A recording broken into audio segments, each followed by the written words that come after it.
아버지와 딸. 옛날 어느 마을에 구시성을 가진 한 사람이 살고 있었습니다. 그는 성품이 곱고 착하여 마을 사람들에게 존경을 받았으며 그에게는 꽃처럼 아름다운 외동딸이 있었습니다. 그 시절의 풍속에 따라 그녀는 어릴 적부터 인근의 한 청년과 이미 혼약이 되어 있었습니다. 두 사람은 서로를 가슴 깊이 그리워했지만 집안이 너무도 가난하여 혼례를 치를 형편이 되지 못하였습니다. 그저 먼 발치에서 서로를 힐끗 바라보며 안타까운 마음을 달랠 뿐이었습니다. 부모님들께서 가난한 형편이라도 혼례를 치러 주었더라면 두 사람이 함께 노력하여 행복하게 살아갈 수 있었을 것입니다. 그러나 부모님들은 예의를 중시하고 도덕을 생명처럼 여기셨기에 젊은 남녀가 자유롭게 만나 속내를 나누는 것은 감히 상상조차 할 수 없는 일이었습니다. 그러던 어느 날 불행이 닥쳐왔습니다.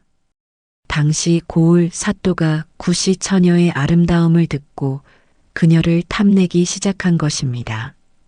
사또는 관속을 보내 청혼을 하였고 가난한 집안이니 논밭을 마련해주면 기꺼이 승낙할 것이라 생각하였습니다.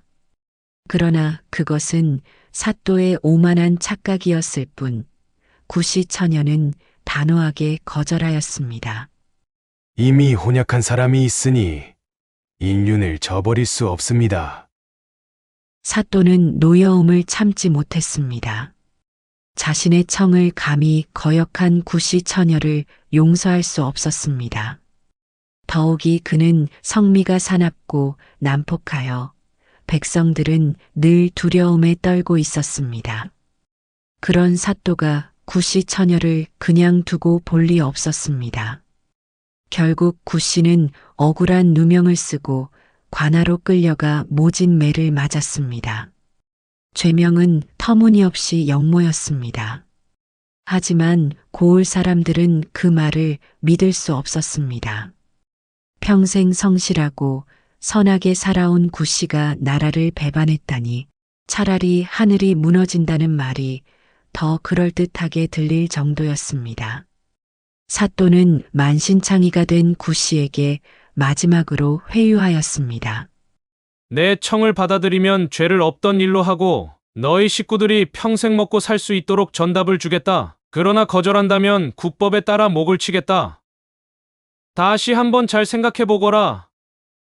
그러나 구시는 꿈쩍도 하지 않았습니다. 제가 죽을지언정 정운한 인연을 배신할 수 없습니다. 사또는 치를 떨며 명령하였습니다. 이놈을 요도섬에 유배를 보내거라. 요도는 영천 도동 근처에 있는 작은 섬으로 죄인을 유배하는 곳이었습니다. 사방이 강물로 둘러싸여 있어 도망칠 수도 없었으며 지키는 술락꾼들까지 삼엄하였습니다. 구씨는 그곳에 갇혀 아무것도 먹지 못한 채 강한 바람과 고독 속에서 서서히 기력을 잃어갔습니다. 한편 그의 딸과 정혼한 청년은 멀리 유봉산에 올라 요도를 향해 간절한 마음으로 기도하듯 앉아 있었습니다. 처음에는 강 언덕에서 바라보았으나 술락꾼들에게 쫓겨 더 높은 곳으로 올라가야 했습니다. 그들은 끼니도 거른 채 밤낮으로 아버지를 생각하며 정저하였습니다. 밤이 되면 딸은 힘껏 소리쳐 불렀습니다. 아버지, 그러면 멀리서 아버지의 힘없는 목소리가 되돌아왔습니다. 오냐, 나는 잘 있다. 걱정 말아라. 이 애절한 외침은 강을 타고 메아리가 되어온 산을 울렸고 마을 사람들의 가슴을 서럽게 적셨습니다. 그러나 시간이 흐를수록 구씨의 목소리는 점점 가라앉았고 마침내 그는 마지막 손짓을 하며 먼 산을 바라보았습니다. 딸과 청년에게 부디 행복하게 살라는 마지막 당부였을 것입니다. 그리고 그는 서서히 눈을 감았습니다. 그날 밤 갑자기 하늘이 요동치기 시작하였습니다. 천둥이 치고 번개가 내리꽂히며 폭우가 퍼부었습니다. 사람들은 하늘이 구씨의 억울함을 알고 노한 것이라 수군거렸습니다. 이튿날 비바람이 잦아들고 나서 사람들은 기이한 광경을 목격하였습니다. 요도에 있어야 할 구씨의 시신은 사라지고 유봉산에 있던 그의 딸과 정혼한 청년이 산 아래로 내려와 돌이 되어 서 있었던 것입니다.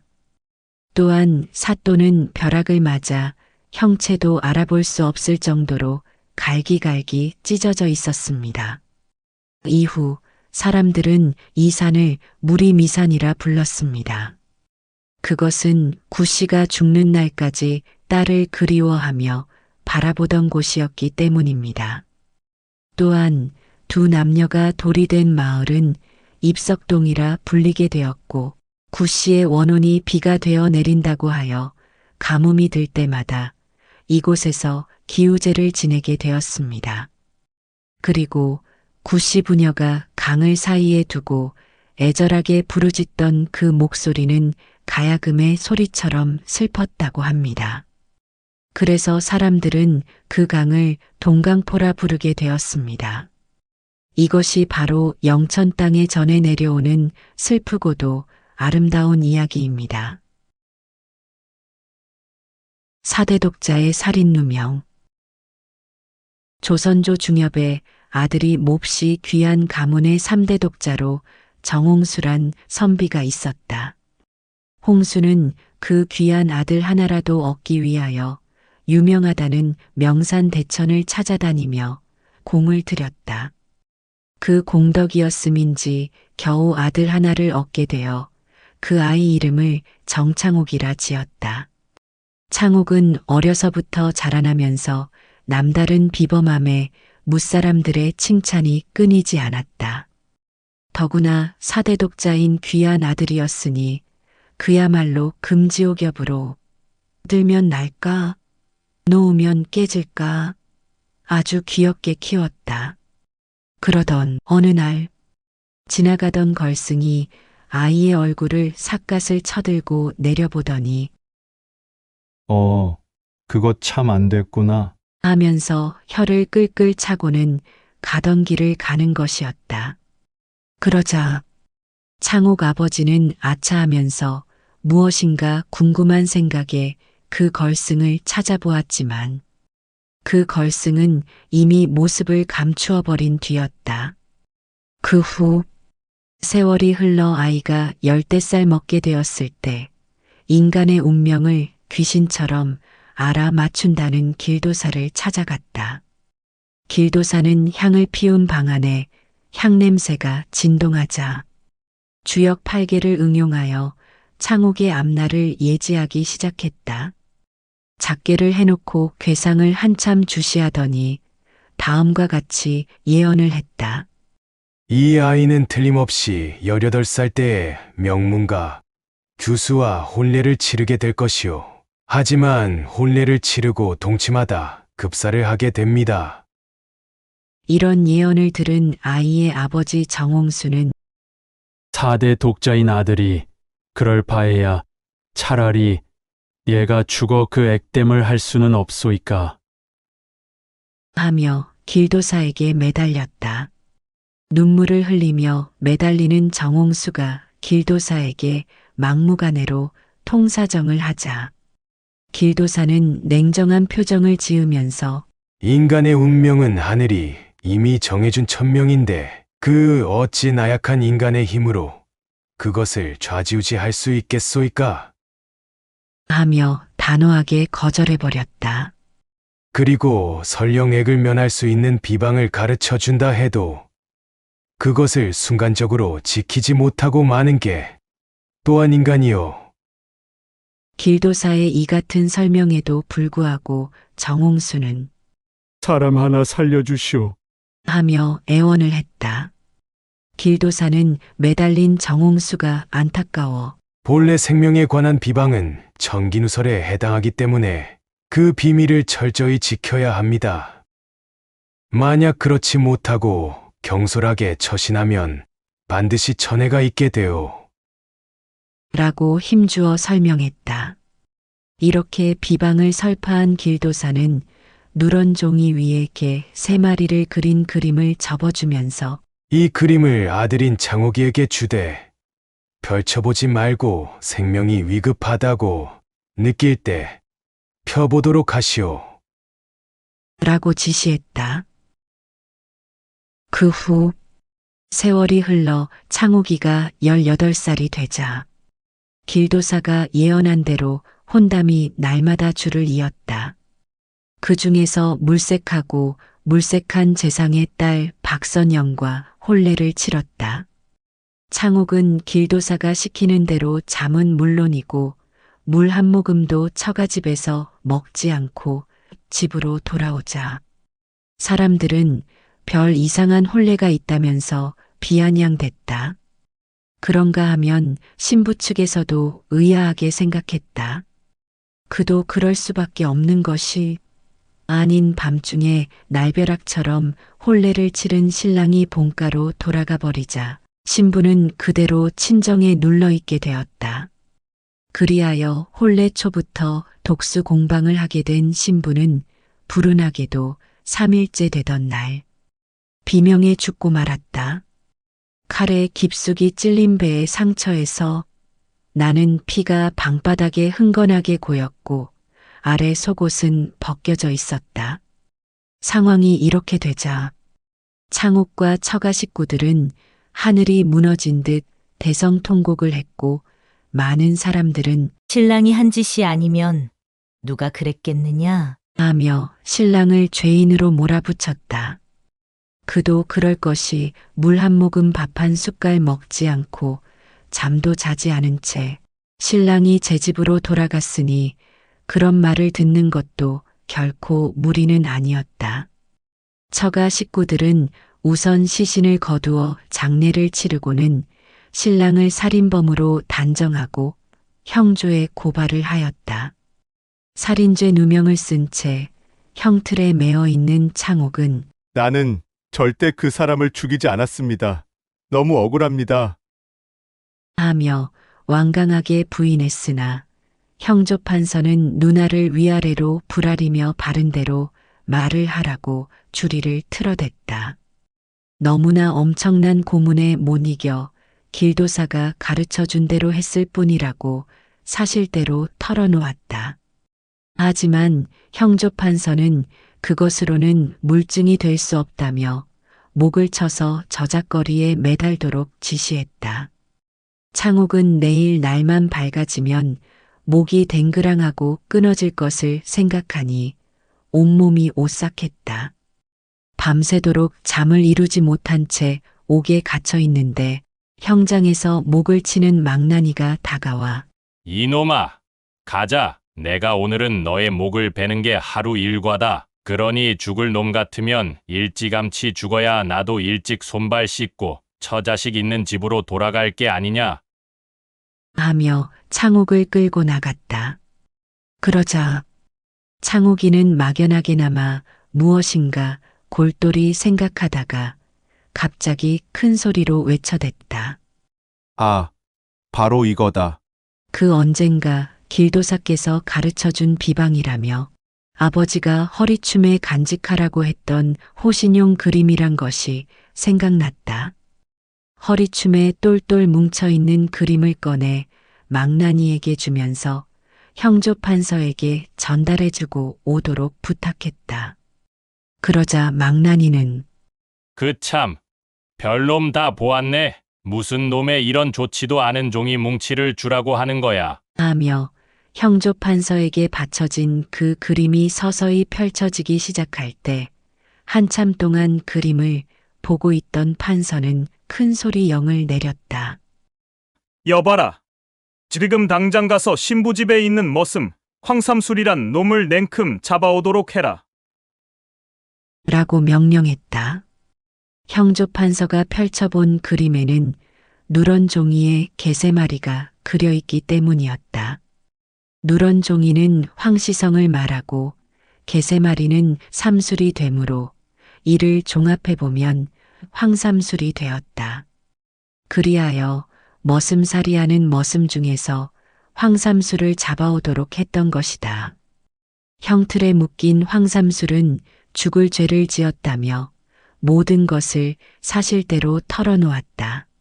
사실은 소인 놈이 오래전부터 죽은 이씨 집에서 머슴살이를 해오던 차에 아씨의 얼굴이 어찌나 예쁘고 품행이 단정한지 나도 모르게 홀딱 반해 언제부터인가 짝사랑을 해오고 있었는데 갑자기 아씨가 혼례를 치러버렸습니다. 혼자서 울분을 참지 못해 아씨 방으로 들어갔지요.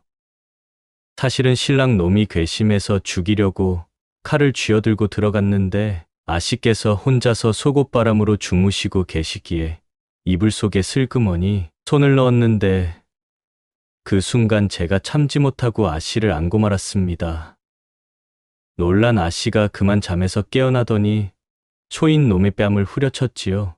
그래도 소인 놈은 꿇어앉자 아씨께서 한 번만 제게 몸을 섞어 주신다면 죽어도 소원이 없겠습니다. 라고 사정했지만 죽이려면 죽이거라 고 몸을 내밀기에 엉겁결에 칼로 가슴을 내려쳤습니다. 라며 살인하게 된 과정을 울먹이며 말하는 것이었다. 그 후 머슴의 목이 저자거리에 매달리고 누명을 벗은 정창옥은 길도사를 찾아갔다. 그리고 길도사에게 의부가 되어 줄 것을 사정하였고 창욱은 길도사를 친아버지처럼 섬겨 생명의 은인에 보답하였다. 일설에 의하면 길도사는 맹인이었다고도 하는데 길도사는 인간의 운명을 명확하게 볼 수 있는 천리안을 가진 데다 그에 상응한 횡액을 면할 수 있는 비방에도 능통했던 사람이었다 한다. 박문수와 젖한모금의 은혜. 조선 영조시대 암행어사 박문수는 백성들의 삶을 살피기 위해 전국을 돌았다. 그는 울산 출신으로 문수함에서 기도하여 지혜로운 문수보살처럼 되기를 원했다고 한다. 하지만 그의 정치적 행보는 때때로 논란을 일으키기도 했다. 어느 날 박문수는 초라한 행색으로 풍산 지방을 지나고 있었다. 그 지역은 산이 험하고 고개가 높아 한번 넘어본 사람은 다시 넘기를 꺼릴 정도로 어려운 곳이었다. 길을 가던 중 박문수는 기아와 탈진으로 그만 길 위에 쓰러지고 말았다. 이틀 동안 발을 움직이지 못한 채 누워 있었으나 지나가는 사람들은 그를 거지로 여기며 외면할 뿐이었다. 미친 거지인가 봐. 아무래도 살기는 틀렸군. 그때 산나무를 캐러 온 4~5명의 여인들이 지나가고 있었다. 한 여인이 쓰러진 박문수를 발견하고 다가가자 그는 힘없는 목소리로 간신히 말했다. 물 좀 주시오. 그러나 높은 산속에서 물을 구하는 것은 쉽지 않았다. 여인은 잠시 망설이더니 결국 부른 젖을 박문수에게 물렸다. 그는 마치 갓난아이가 어미의 젖을 빠는 듯 단숨에 젖을 빨아들였고 그 덕분에 가까스로 목숨을 건졌다. 고맙소. 어찌하여 이 깊은 산속에서 쓰러져 계셨습니까? 길을 가다가 그만 이렇게 되었습니다. 여인은 무거운 나물 보따리를 머리에 이고 박문수를 부축하며 산을 내려갔다. 그러나 함께 있던 다른 여인들은 수군거리며 비아냥거렸다. 저건 아니지 않나? 아기에게 줘야 할 젖을 낯선 남자에게 주다니 미쳤어. 마을로 내려오자 마침 그녀의 남편이 아기를 업고 마중을 나와 있었다. 다른 여인들은 남편에게 일부러 말장난을 던졌다. 어찌하여 애 엄마는 오지 않소? 뒤에서 재미 보고 있나 봐요. 재미라니? 그게 무슨 소리요? 저기 오고 있네요. 재미는 다 봤나 보네요. 이 말을 들은 남편은 화가 머리끝까지 치밀어 올라 아내를 보자마자 발길질을 하고 마구 때렸다. 이 여자가 나물 캐러 간다더니 딴짓을 하고 왔네. 이를 본 박문수가 황급히 말렸다. 나 때문에 일이 이렇게 된 것이니 용서해 주시오. 하지만 남편은 오히려 박문수를 향해 주먹을 휘둘렀다. 이 자식 내 아내를 희롱하고도 뻔뻔하군. 그는 박문수를 마구 때렸고 코에서 피가 흐르고 옷이 찢어질 지경이 되었다. 그런데 그 순간 박문수의 허리춤에서 마패가 떨어졌다. 암행어사다. 암행어사 나으리시다. 마을 사람들은 깜짝 놀라 웅성거렸고 남편은 그제야 정신이 번쩍 들어 무릎을 꿇고 용서를 빌었다. 잘못했습니다. 용서해 주십시오. 박문수는 피 묻은 옷을 정리하며 말했다. 빌어먹을 세상, 사람은 무섭지 않고 마패만 무섭구나. 만약 당신의 아내가 나를 살리지 않았다면 나는 이 산속에서 죽었을 것이오. 하지만 당신의 행동은 너무 지나쳤소. 아내와 거린을 이렇게 학대한다면 세상에 누가 자비로운 마음으로 남을 도울 수 있겠소? 그는 남편을 벌할 수도 있었지만 아내의 은혜를 생각해 용서하기로 했다. 집으로 돌아가 반성하며 기다리시오. 열흘 후 남편은 출두 명령을 받고 관청에 나갔다. 그곳에는 감사와 함께 박문수가 앉아 있었다. 박문수는 조용히 말했다. 아내를 아끼고 공경하시오. 그리고 아내의 은혜를 잊지 말고 잘 모셔야 하오. 그 보답으로 눈 몇 마지기를 하사할 테니 가난한 살림에 보태 쓰시오. 이 일로 인해 그 고개는 금비령이라 불리게 되었고 준비 없이 함부로 넘지 말라는 경고가 전해지게 되었다.